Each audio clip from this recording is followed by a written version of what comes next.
Por fim, o exercício 21 a gente vai exercitar um pouco a construção do mercado a partir da demanda e da oferta, colocar eles para interagir, tá? Então ele está dizendo o seguinte: considere um mercado de um bem X que tem 100 consumidores idênticos, cujas funções de utilidade são U de xy igual a ln de x mais y. Então, se vocês estão estudando direitinho, vocês sabem que essa é uma função do tipo quase linear, sendo que y, cujo preço é unitário, ou seja, a gente vai supor que o preço do bem y é 1, representa todos os demais bens possivelmente consumidos, ou seja, aqui a gente vai querer olhar especificamente para o bem x, e o y vai ser aí todo o resto que o indivíduo consome, né? Suponha que a renda dos agentes é maior do que um, né? Talvez pareça uma coisa assim, por que ele está me dizendo isso? Daqui a pouco vai ficar claro. E nesse mercado existem 100 firmas também idênticas, né? Cada qual com uma função custo dada por C de x é igual a 50x quadrado, né? Então, com base nisso, respondo. Qual é a demanda de cada consumidor pelo bem X e a demanda de mercado? Vejam vocês, né? Isso é para vocês matarem um pouco a saudade, né, de micro 1, né? Para vocês verem o problema do consumidor. O nosso consumidor aqui, ele tem, então, o indivíduo tem preferências do tipo quase linear, que tem algumas particularidades, etc. E, se vocês se lembram bem, a gente fez isso na lista 2 com uma função de produção quase linear. Ela geralmente tem a característica de que ela possivelmente gera soluções de canto, né? Isso já deve despertar o porquê que a gente fala dessa coisa da renda ser maior do que 1. Mas vamos lá, né? Primeira coisa, vamos ver se essa função ela gera uma solução interior. Lembrem vocês, lá de teoria do consumidor, o ponto ótimo do consumidor é dado onde? No ponto em que a taxa marginal de substituição entre os bens iguala a sua razão de preços.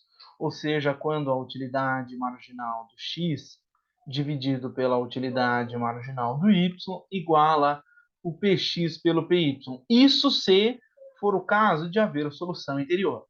A derivada do ln de x é 1 sobre x. A derivada da utilidade marginal, desculpe, a derivada da utilidade em relação a y vai ser 1, né? A utilidade marginal do y é 1, igual a px, que eu não sei quanto é, e o py ele está dizendo para assumir que é igual a 1. Ou seja, a gente tem que 1 sobre x é igual a px. Então, a demanda ótima desse agente assumindo solução interior pelo bem x é igual a 1 dividido por px, tá? A questão é, essa solução interior vale? Né? Vejamos, né? Qual é a restrição orçamentária de um indivíduo, no caso de dois bens? É o px mais x, mais o py vezes o y, igual a renda, que eu vou chamar renda de n, tá? Veja, o px eu não sei quanto que é, mas o x eu sei que é 1 sobre px, né? Mais o py eu sei que é igual a 1 vezes o y igual a m. Ou seja, eu tenho que 1 mais y é igual a m, de modo que o nosso y estrela vai ser igual a m menos 1. Vejam vocês a importância do enunciado ter dito para a gente que a renda dos agentes é maior do que 1, porque nos garante que isso é maior do que zero e, portanto, a solução inferior vale. Caso não valesse, a gente teria a solução de canto, a gente simplesmente colocaria o y igual a zero e o indivíduo só consumiria o bem x. Tá? Beleza, então vale a solução interior, né? Vale que cada indivíduo tem a sua demanda pelo bem X dada por X estrela, né? Vou pôr um izinho aqui para dar a ideia de que é a demanda individual igual a 1 sobre Px. O que é o ponto aqui? É que essa é uma demanda individual. E a gente sabe que o nosso exercício disse que há 100 consumidores idênticos, de modo que a quantidade demandada de mercado é a soma horizontal das demandas individuais, ou seja, a quantidade demandada deste mercado em função do PX, opa, esse P ficou feio, em função do PX, vai ser igual a soma horizontal da demanda dos 100 indivíduos, que é idêntica, né, do XI, estrela. Né? Então, nada mais é do que a soma de 1 até 100 de 1 sobre PX. Né? Se eu somar 100 vezes o nosso, 1 sobre PX, isso vai dar 100 sobre PX. Então, a gente já tem aqui a nossa demanda de mercado, ou seja, a demanda de mercado pelo bem X vai ser igual a 100 dividido por PX. Tá? Como ela tem esse formato, é por isso que eu coloquei essa figura, essa demanda com esse formato não linear.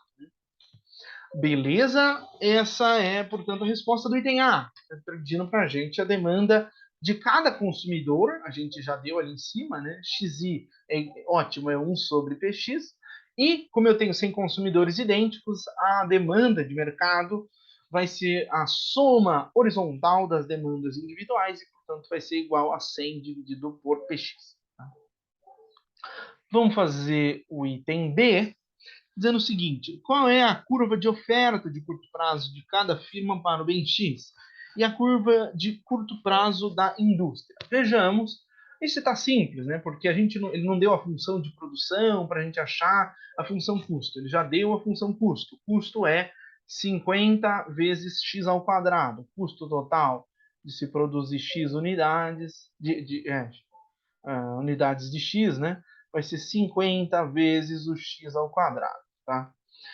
A gente sabe que a firma vai ofertar no ponto em que ela maximiza lucro no ponto em que o preço é igual ao custo marginal, e o custo marginal aqui é igual a 100 vezes o x, né? Esse aqui é o PX, claro, né?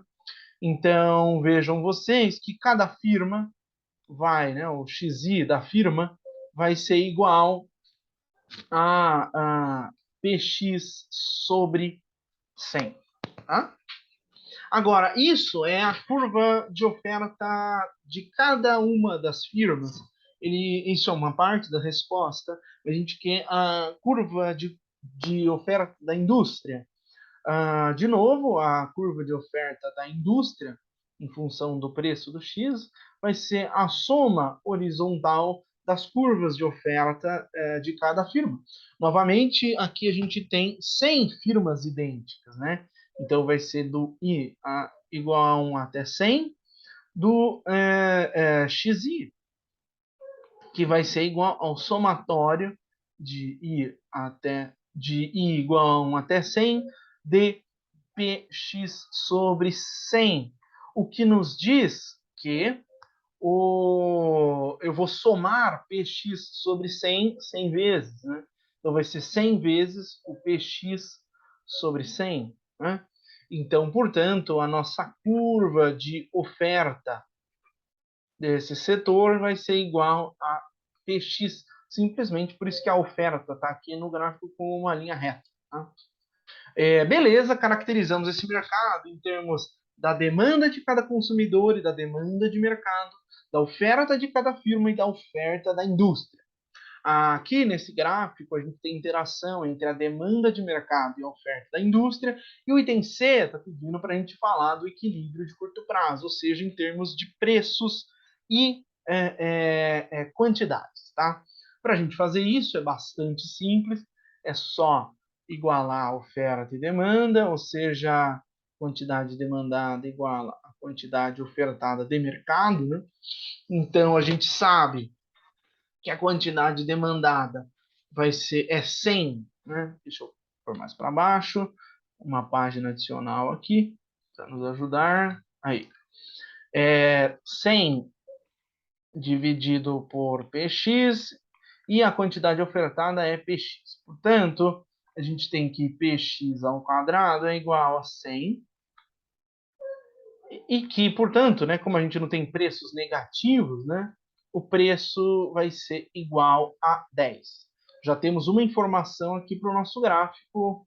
O preço de mercado é 10. A essa quantidade, a esse preço, qual é a quantidade de mercado?